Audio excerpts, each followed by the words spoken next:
Hey everyone, and welcome back to the Dungeon Inn. I'm the Innkeeper, but this time we're going to be doing something a little different.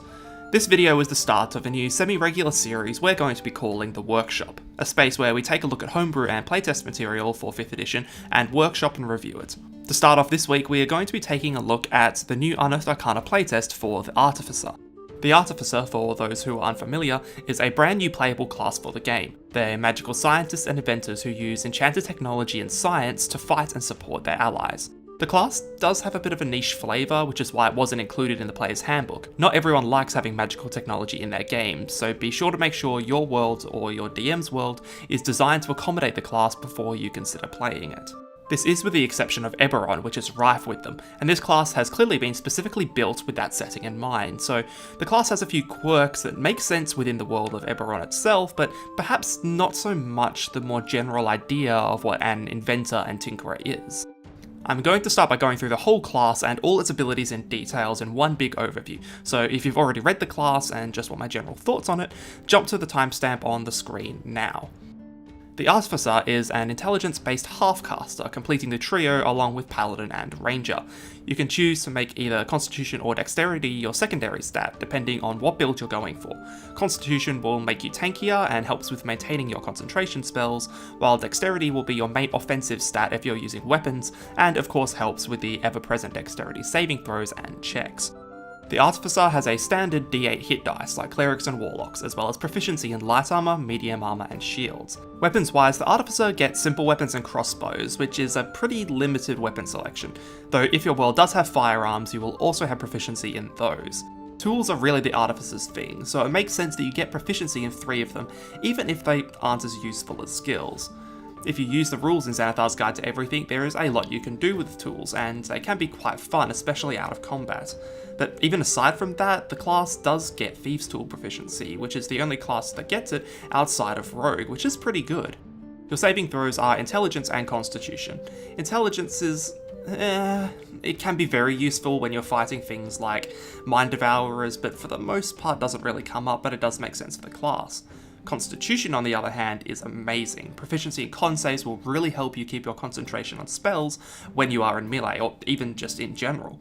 A lot of spellcasters need to take the Resilient or Warcaster feats to pretty much get to your base starting point, and if you choose to make con your secondary stat, you'll be set for pretty much always when it comes to maintaining concentration on spells. You only get 2 skills, which is a little surprising. I was expecting maybe 3 halfway between the Rogue and the standard 2, but it is what most classes get, so there's no real downside here, and you do get a lot of tools, which I guess that's what they're going for. At level 1, the Artificer gets 2 abilities, Magical Tinkering and Spellcasting. Magical Tinkering allows you to imbue tiny, mundane objects with weak magical properties, like glowing with a light or making a noise. You need a set of tools in your hand to use this ability, but it lasts indefinitely, which is pretty cool. This seems to be pretty much a flavour ability, but creative players will have a lot of fun with it. Imbuing a rock with a constant smell of a bad fart is the immature trickster's delight. Spellcasting for the Artificer differs quite drastically from the other 2 half-casting classes. It gets it at level 1, while Paladin and Ranger both get spellcasting at level 2. They get ritual casting, cantrips, and prepared spells, making them a much more effective caster than its fellows.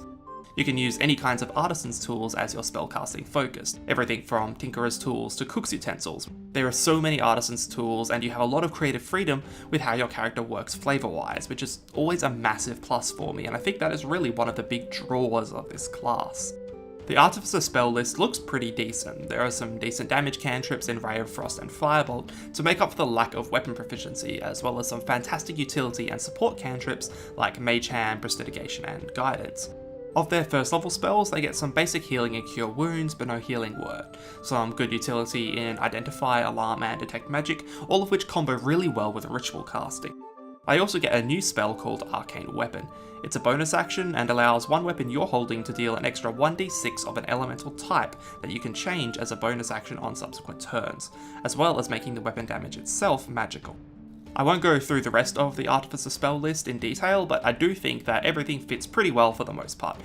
But I do have to note that all the spells the Artificer gets from this point don't do any damage, they're all just support and utility, which is an interesting take on the class. You're definitely going to be relying on your cantrips in order to deal damage. At second level, you now get your Infusions, allowing you to imbue non-magical items with more powerful abilities. You start off with 3, and you can get up to 8 by level 20, and can change which ones you know every time you level up.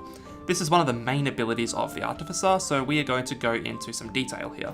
These Infusions are basically miniature magical items.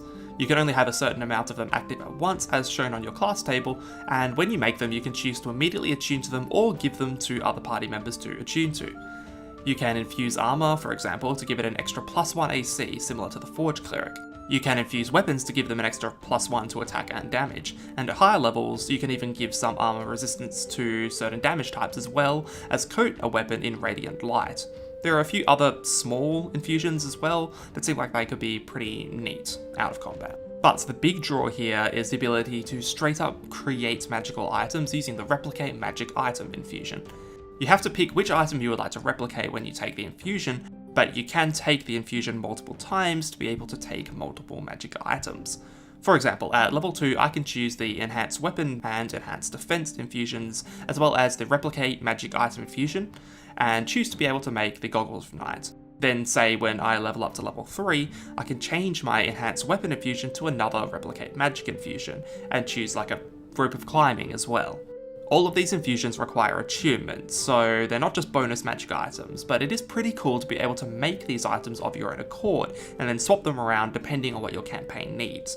If you know you're going into the Underdark next level, you can choose to take the Goggles of Night, or if no one in your party has Detect Magic, you can make a Wand of Magic Detection. It gives you a lot of flexibility and access to what is normally the purview of the DM. Of course, as you level up, you get access to more and more powerful magic items, making sure this ability is useful throughout your progression. Although the first time you get a buff to it and what items you can create is at 12th level, which is a full 10 levels since you first get it, and then you get another buff at 16th level, which is a bit of a weird progression. At 3rd level, you get to choose your subclass, either the Alchemist or the Artillerist, but we will take a look at those towards the end. The other feature you get at this level is Expertise, but only with tools. Granted, it is just any tool you are proficient with, which in terms of sheer amount of expertise is extremely versatile, but tools just aren't as useful as skills in terms of in-game mechanics, even with the Xanathar's changes. Expertise in Thieves' tools is great, but otherwise I don't really see the checks coming up that much. Ability score improvements are standard at level 4, and at level 5 you get a weird version of extra attack that only works if you are using a magic weapon. It is interesting that they gave the class both extra attack and cantrips. It seems a little contradictory, so I think they're probably just playtesting both to see which one sticks better with players as to which direction they want to take this class. At 6th level you get another subclass feature, and at 8th level you get an ABI, then at 10th level you get an ability called the right cantrip for the job, which allows you to swap your cantrips on a short rest. This is a big help for the class, seeing as at level 10 you still only have 3 cantrips known, and allows you versatility with them in order to keep up with a full caster like a wizard, even though you're only a half caster but still rely on your cantrips. It's a really cool ability that we haven't seen elsewhere in the game, along with getting spellcasting at 1st level for a half caster. It feels like they're breaking a couple of unspoken rules of their game design, at least in this playtest, and it'll be interesting to see whether or not the feedback is strong enough and positive enough for it that they'll keep it in the main class for the official release. The next new core class ability you get is all the way up at 18th level, where you get the ability to store a 1st or 2nd level spell into a weapon or spell focus that you can use. As an action, you can cast that spell using the item without using a spell slot, and can do so up to twice your intelligence modifier per long rest, I believe. Being able to cast Invisibility or Lesser Restoration or Blur 10 times without a cost is cool, but the ability is basically a weaker version of the Wizard's Spell Mastery feature, which they get at the same level. Though I can hardly be that mad about that because, as I've said, this class is a half caster and not a full caster. It shouldn't be as good at spells as wizards or sorcerers or whatever. Your spell list is also much more limited than a wizard's, but if you don't have a wizard in your party, this could still be a cool and unique ability. Your final ability, Soul of Artifice, is super cool. You can now attune with up to 6 magical items, and you get a +1 bonus to all your saving throws for every item you have attuned to you. This feature is great and really fits being the capstone of the class, I think. The addition of +6 to all your saving throws is good enough as a capstone itself. I do, however, have to mention the Monk's Diamond Soul and Paladin's Aura of Protection, because both of those abilities are almost or just as good, but come into play a lot earlier. The Paladin gets their Aura of Protection at level 5, though admittedly the bonus is a lot lower and may never even reach +6 unless the Paladin heavily invests into Charisma and gets a Tome of Leadership or some other way to boost their Charisma to 22, but in that case you're more likely to deal with a broken character anyway, because Paladins with high Charisma are downright broke. And Diamond Soul is, in my opinion, one of the best features in the entire game. Up there with the Druid's Capstone of Infinite Wild Shapes, so saying this capstone isn't as good as one of the best abilities in the game isn't so bad, and it clearly is better than a lot of the other capstones in the game. And that brings us to the end of the base Artificer class, so now it is time to look at the two subclasses, the Alchemist and the Artillerist. The Alchemist is an expert at mixing potions and other magical concoctions, being able to act as healers as well as dangerous fighters with an arsenal of chemical warfare at their disposal. Alchemists get proficiency in alchemist supplies and herbalism kit, which means you get 5 total tool proficiencies from this class, without accounting for backgrounds, which is so much more than every other class. You also halve the amount of time and gold it takes for you to create potions, which is pretty sweet and encourages you to always be using your tools, making you a much more effective potion master than any other class of the game. There's no way any other character in your party could possibly compete with you if you want to be an alchemist creating potions and concoctions. Also at 3rd level you get some bonus prepared spells, which is always great, definitely adding to the versatility aspect of the class. The alchemist spells seem pretty average but very utility based, thematic, but none of them are really spells I've seen in play, bar some of the high level spells, though I've heard that certain spells like Web can be very good if in the right hands of a clever and experienced player. Finally, you also gain the ability to create an alchemical homunculus, which isn't a normal D&D homunculus as in the monster manual. They provide examples like a mechanical bird or a miniature cauldron, but I'd also imagine you creating a properly living creature in this subclass. The homunculus obeys your commands like a normal familiar, and in combat usually just stays out of it, but you can also command it using your bonus action to take the dash, dodge, or disengage, or attack with its acid spit. It has 13 AC, hit points equal to 5 times your Artificer level plus your int modifier, which is fairly respectable for a familiar. The homunculus itself can also produce a salve that gives your allies or yourself temporary flight, advantage on skill checks, or temporary hit points, which is pretty cool. At 6th level, whenever you cast a healing spell or damage a creature with a spell that does acid or poison damage, you add your int modifier to the damage, and you also get some free casts of Lesser Restoration. At 14th level you get Chemical Savant, which grants you resistance to acid and poison damage and immunity to the poison condition, as well as 1 cast of Greater Restoration per long rest, which is definitely nice because you don't need the material cost usually required for it. Next up is the Artillerist, who specialises in explosions and magical firearms like wands, which isn't what everyone thinks an Artificer is, but we'll get to that in the end of class discussion. You get proficiency with woodcarver's tools and smith's tools with this archetype, which makes sense, and the ability to use wands, staves, etc. as arcane focuses like a wizard. You also halve the gold and time required to make wands. In general, I would say the Artillerist extended spell list is better than the Alchemist. They get Shield, Fireball, Wall of Force, and other great spells, especially more damage, which is really good for a class that, as I said, doesn't really get a lot of, especially late game damage. So if you want to be in combat, definitely go the Artillerist archetype over the Alchemist. In contrast to the Alchemist's homunculus, you create a turret in this archetype. It's immune to the usual for a construct, but has 18 AC compared to the 13 of the homunculus, but it does only last for 10 minutes by comparison, and only once per long rest, or at the cost of a spell slot. There are a few different kinds of turrets: the Force Ballista, the Flamethrower, and the Defender. The Flamethrower ejects a 15-foot cone of flame, damaging all creatures for a D8 on a failed save, and half as much for a success, which isn't all that much damage, but has the potential to hit up to 6 creatures, and can be used as a bonus action on your turn. The Force Ballista targets a single creature within 120 feet of the ballista, and deals 2d8 force damage on a hit, and the creature is pushed 5 feet back. The Defender does what it says on the tin, giving itself and all creatures within 10 feet of it 1d8 plus your intelligence modifier and temporary hit points. The Force Ballista and Defender, in my opinion, are very good, potentially too good. For the cost of a level 1 spell slot, you can give your entire party, on average, around 8 temp HP per turn, depending on what your intelligence modifier is, which is absolutely bonkers. An extra ranged 2d8 as a bonus action on every turn is also a great damage buff. However, it should also be noted that these do not scale up as you increase in levels. The turret's HP does, but not the damage on the ballista, and only a little on the defender depending on how your intelligence modifier increases. At 6th level, you can imbue a non-magical wand you have with any cantrips on your list, regardless of whether you know it or not. You can then cast them as an action, and if it deals damage, it gets a bonus equal to your intelligence modifier. On one hand, this is more versatile than the Alchemist damage buff, which only affects poison and acid spells, but that does affect spells of all levels, while this only affects cantrips, so I'd say broadly it's a fair trade.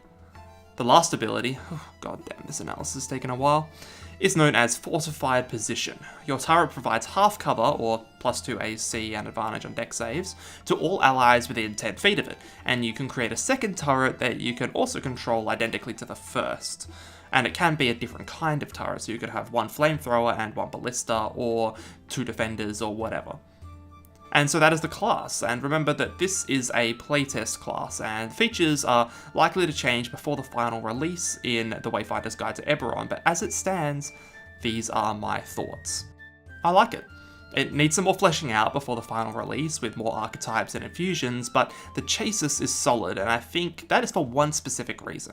They actually haven't added all that much in terms of new abilities. You know, normally with a Artificer you'd expect them to come out with a whole nother spell list or a list of abilities that you can use that you can then mix and match for the basis of the class. But instead, they are making the whole reflavoring idea that has been pretty popular with 5th edition pretty much necessary for the class, and they say so in their document. Rather than add dozens of new potions that do pretty much the exact same thing as spells for the Alchemist, you literally just use spells but describe them as potions. Once upon a time I would have seen myself be angry at this. It's lazy design, I would cry, annoyed that my class doesn't have unique abilities that I could say were all my own. I'm just a spellcaster pretending to be unique. And I mean, look, to a degree that is true. The fact you use cantrips is inevitably going to draw comparisons to other full caster classes who admittedly use cantrips a little better, especially damage-based ones like Evocation Wizard. Why would you play this mini wizard with reflavored cantrips when you could just play a full wizard with reflavored cantrips? 2 reasons. 1, the Artificer has a lot of unique abilities that are core to making the concept work, namely infusions. No other class, not even Forge Cleric, can pump out magic items like the Artificer can. No wizard can do what this class does, so if you just want your character to be known for their magic item crafting, there isn't really much of a choice, you have to go the Artificer. If you just wanted to be a pure alchemist without any sort of crafting, sure, you could go for a reflavored transmuter wizard and even take the Find Familiar and with a lenient DM get a homunculus to make it so that you're basically playing an alchemist as per this Artificer document. But even then, the Monster Manual Homunculus won't be as effective as the Artificer Homunculus because it doesn't scale in HP, it doesn't have as many party buff abilities, and all sorts of other things. The second reason is that, as many people envision it, the Artificer goes against so many of 5th edition's core design principles. In the past, it has been a long, complicated class with a plethora of options to mix and match, giving players tons of creative freedom to make their characters exactly how they want them. That is what a lot of players loved about the class, and it is always going to be hard to convert that mindset into 5th edition, which has stripped away so much of those complicated rules that allow for specific mechanics of the Artificer to work. In a sense, 5e guts exactly what the Artificer was known for: options and flexibility. If you're hoping for an Artificer along the lines of the 3.5 or earlier editions, I'm sorry, I don't think Wizards is interested in making that specific interpretation of the class. It's just too cumbersome and inelegant for 5e systems. What Wizards has done is to try and keep that flexibility in a way that would work within 5e's framework, and I think that's why they chose to go for this reflavor route. As a new player, you don't have to troll through another dozen pages of potions and concoctions to understand how this class works. You don't need to raid pages upon pages of new abilities just to come out the other end saying, oh, so it's basically spellcasting but a little different. Instead, by using well-known mechanics like casting that already exist in the game and just reflavoring them, it becomes so much easier to understand, oh, so it's just spellcasting, but instead using tools. The flexibility of what tools you can use is fantastic as well. I've already mentioned using Painter's tools to paint your spells into action, but imagine using Cook's tools as your casting focus, Jeweler's tools letting you throw gems around the place, or even Cobbler's tools where your spells are all just different pairs of shoes that you whip out and either throw at the enemies or you can speedily put on your allies, and it's just so dumb. What am I even thinking about? This just came out of nowhere, but could it even work? Could that even work? I don't know. How would you use Cobbler's tools? If you're creative people, let me know in the comments, how would you use Cobbler's tools with the Artificer, because it works raw. In terms of the subclasses, I think the class needs at least one more subclass to make it feel complete, but probably 2, maybe even 3. But I do like the chases we have so far. I can see people not liking the fact that you have a pet in both subclasses, which I understand, but for personally isn't really an issue for me. I like what your turret and homunculus does and what it brings to the character, and definitely makes it look and feel more unique as an archetype, but that's my personal opinion. The fact that they both get extra attack and scaling cantrips raises eyebrows, and they are clearly set up to be casters more so than fighters, so that clashes with the design. I think Arcane Weapon is just too powerful compared to other like spells in the game, namely Elemental Weapon and Magic Weapon, and if they wanted to make a distinctly melee focused Artificer, it should be done in a subclass like Hexblade Warlock. Adding another subclass that is based around building mechanics to fit the Gnomish Tinkerer vision would also have a lot more satisfaction for a lot more players. I think the amount of achievement slots you should have should scale rather than jumping from 3 to 6 at level 20, and it should be spread more evenly across the class. I like the changes to spellcasting. Being able to swap cantrips on a short rest is new and really adds to the versatility of the class, and again distinguishes it from just reflavoring a wizard.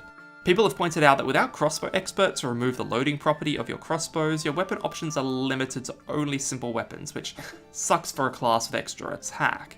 As for damage calculations, I did some quick maths, which may be unreliable because math really is not my strong suit, and I would in no way call myself a theory crafter. But as you can see, A, Paladin is broken, and B, Artillery is almost as broken. Arguably more so, because while the damage burst is less, and Paladin will quickly run out of spell slots. An Artillery Artificer, on the other hand, can pump out their turret's damage for an entire combat because it lasts for 10 minutes, at no cost, or at the worst, at the cost of 1 spell slot. And their Arcane Weapon lasts for an hour, and with proficiency in con saves, they're not likely to lose that hour's worth of concentration. Wander into a dungeon with these up and you've got the best sustained damage in the game, without a doubt, I think. Find some way to scale the artillery damage and the temp HP so it's less bonkers at low level for the turrets, and I think the idea is fine. But again, this is all theory crafting and it's really hard to make judgments without a playtest. For example, while being able to give all that temp HP to your allies in combat with a turret may seem broken, the turret only has a 15-foot movement speed, and your allies in combat are likely to be spread apart fighting the good fight. The only characters who are going to be stationary long enough to really benefit from the temp HP are the backliners who don't need it as much. And of course, enemies can destroy and target your turrets, though an 18 AC will be hard for weaker monsters to get over, so perhaps in play, this turns out to be more balanced than I thought it would be at first, so it's really hard to judge. I plan on testing this in a one-shot pretty soon that we're going to be running, so maybe I'll comment on it there, or I'll update this video or whatever afterwards. In conclusion, the Artificer fits the exact Eberron interpretation of the class. It doesn't fit the generic inventor, tinkerer idea that I think most people were expecting and what the earlier playtests hinted towards. And for me, personally, I'm okay with that. I see where Wizards is coming from. They want to build the class around the specific setting with ideas that are unique to that setting. If you want to play a more generic inventor artificer, then there are plenty of homebrews online allowing you to do that, and some of them go into a lot of detail, but Wizards themselves is constrained to their own design philosophy. That's why homebrew exists, because we don't have to. So I don't really like the idea of people getting angry at Wizards because they are trying to make their class simple or not what it was previously. 3.5, 2nd edition, whatever, was a different game to 5th edition, and classes are going to function differently, sometimes drastically so. Classes change and evolve, and sometimes it's for the better. I'm not saying it's specifically this time, we need to wait until the class is actually out before we can judge that, but look, at least I think it's good to give it a chance. Some of the ideas in here are really cool, and I can tell they've worked hard on it to try and make sure that the class is as enjoyable as possible. So they were my thoughts on the new UA Artificer class as of early 2019. If you like the workshop, if you like the discussion, or want to participate, remember to leave a comment down below, or hit us up on our Discord. When this video goes up, I am going to ask for people's opinions over there to get some discussion going. If you want to see more videos like this and more emphasis on the workshop, let me know. We won't always be looking at UAs, we'll also be looking at homebrews. I'm going to do a mini segment called Homebrew Highlights, where I look at some of the best homebrews I've come across within my time playing 5th edition, highlight fantastic creators for this game who really put themselves out there, that kind of stuff. So look forward to all that in the future. I'm the Innkeeper, and thank you for staying with us here at the Dungeon Inn.